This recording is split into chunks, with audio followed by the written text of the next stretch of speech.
السلام عليكم ورحمة الله وبركاته. نحمده ونصلي على رسوله الكريم. أما بعد فقد قال الله تعالى في محكم التنزيل: أعوذ بالله من الشيطان الرجيم. بسم الله الرحمن الرحيم.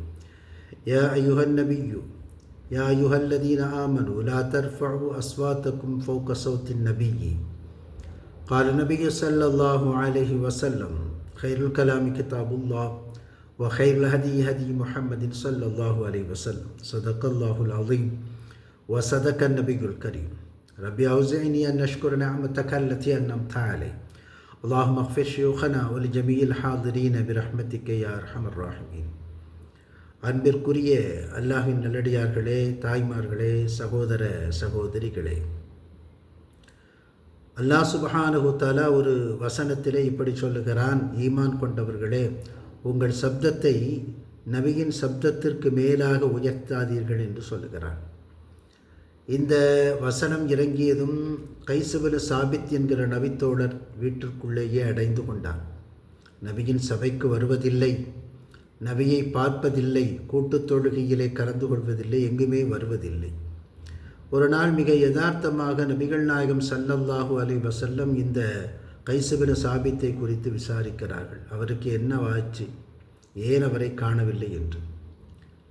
அப்போ ஒரு சஹாபி சொல்கிறாங்க: நான் அவரது பக்கத்து வீட்டுக்காரர் தான், எனக்கு தெரிந்து அவருக்கு நோய் ஒன்றும் இல்லை, எதனால் என்று தெரியவில்லை என்று சொல்லிவிட்டு மறுமுறை அவரை வீட்டில் சந்தித்து நபிகள் நாயகம் ஸல்லல்லாஹு அலைஹி வஸல்லம் அவர்கள் உங்களை விசாரித்தார்கள், நீங்கள் ஏன் நபியின் சபைக்கு வருவதில்லை என்று கேட்டார்கள். கைஸ் இப்னு சாபித் ரலியல்லாஹு அன்ஹு சொன்னார்கள்: நான் எப்படி வர முடியும்? அல்லாஹ் சுப்ஹானஹு தஆலா இந்த வசனத்தை இறக்கிவிட்டான். ஈமான் கொண்டவர்களே, நபியின் குரலுக்கு மேலால் உங்கள் குரலை உயர்த்தாதீர்கள் என்று சொல்கிறான்.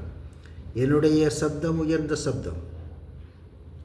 எனவே நான் பாவம் செய்து விட்டேன், என்னுடைய அமல்கள் எல்லாம் அழிந்து போய்விட்டது, நான் நரகத்திற்குரியவனாக மாறிவிட்டேன். இந்த நிலையிலே நான் எப்படி நபியை சந்திப்பது என்று கேட்கிறார். அந்த தோழர் இந்த செய்தியை அப்படியே நபி இடத்திலே சொல்லுகிற போது, இல்லை இல்லை, அவர் நரகவாசி அல்ல, சொர்க்கவாசி என்று சொன்னார்கள். நபியின் குரலுக்கு மேலால் குரல் உயர்த்தக்கூடாது என்பது ஒரு பணிவினுடைய அடையாளம். ஆனால் இயல்பாக குரல் உயர்ந்தவர்கள், கனமான குரலுக்கு சொந்தக்காரர்கள் இதை பற்றி யோசிக்க வேண்டியதில்லை. அவரை பற்றி கைஸ் இப்னு சாபித்தை குறித்து இன்னொரு நபிமொழியிலே வருகிறது. அவர் அன்சாரி தோழர்களிடையே பேச்சாளராக, உரத்து பேசக்கூடியவராக இருந்தார் என்று ஒரு செய்தி வருகிறது. இயல்பாக சிலருக்கு மிக உயர்ந்த ஸ்தாயியில் பேசக்கூடிய ஒரு அமைப்பு இருக்கும். அவர்கள் அதற்காக நபியை விட உயர்வாக பேசுகிறார்கள் என்று அர்த்தமல்ல. நபியின் குரலை விட குரல் உயர்த்தாதீர்கள் என்று சொன்னால் குறுக்கீடு செய்யாதீர்கள் என்று அர்த்தம். மேல் மிச்சமாக கருத்து சொல்லாதீர்கள் என்ற அர்த்தம். அவர்களை தேவையின்றி விமர்சிக்காதீர்கள் என்ற அர்த்தம். பணிந்து போகுதல் என்பதுதான் அதனுடைய மையக்கருவாக இருக்கிறது. பொதுவாக அந்த அடிப்படையிலே பெற்றோர்களுக்கு முன்னாலே, ஆசிரிய பெருமக்களுக்கு முன்னாலே குரல் உயர்த்தி பேசாமல் இருப்பது என்பது ஒரு ஒழுங்கு. குரல் உயர்த்தி பேசுதல் என்பது ஒழுங்கீனம். அந்த ஒழுங்கீனத்தை தான் நபிகள் நாயகம் ஸல்லல்லாஹு அலைஹி வஸல்லம் அவர்களை வைத்து அல்லாஹ் சுப்ஹானஹு தஆலா கற்றுத்தருகிறான். உங்கள் அமல் அழிந்து போகும் என்கிறான். அதை பற்றி நீங்கள் கவலைப்பட வேண்டாமா என்று கேட்கிறான். அவர் சாதாரண ஒரு செயலாக மக்கள் கருதிவிடக்கூடாது. நபியினுடைய அந்தஸ்து என்பது, நபியுடைய கண்ணியம் என்பது நாம் நினைப்பதைப் போல அல்லாமல் அதையும் தாண்டி இருக்கிறது.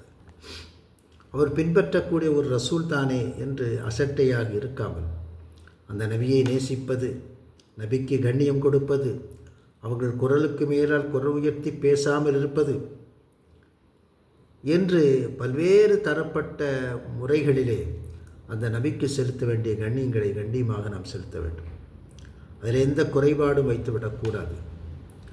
மரியாதையாக நடக்க வேண்டும், அவர்களுக்கு கண்ணியம் அளிக்க வேண்டும், அவர்களது கருத்துக்களை செவிதாழ்த்தி கேட்க வேண்டும், நடைமுறைப்படுத்த முன்வர வேண்டும், சலவாத்து சொல்ல வேண்டும், அவர்கள் நமக்காக வசீலா என்கிற பதவியை பெற வேண்டும் என்பதற்காக துவா செய்ய வேண்டும். இதுவெல்லாம் நபி மீது நாம் காட்ட வேண்டிய அன்பாக நடைமுறையாக கற்றுத்தரப்பட்டிருக்கிறது. இந்த நிலையிலே குறை உயர்த்து பேசுவது என்பது ஒழுங்கினம் என்பதற்காகத்தான் அல்லாஹ் சுப்ஹானஹு வ தஆலா கண்டிக்கிறான்.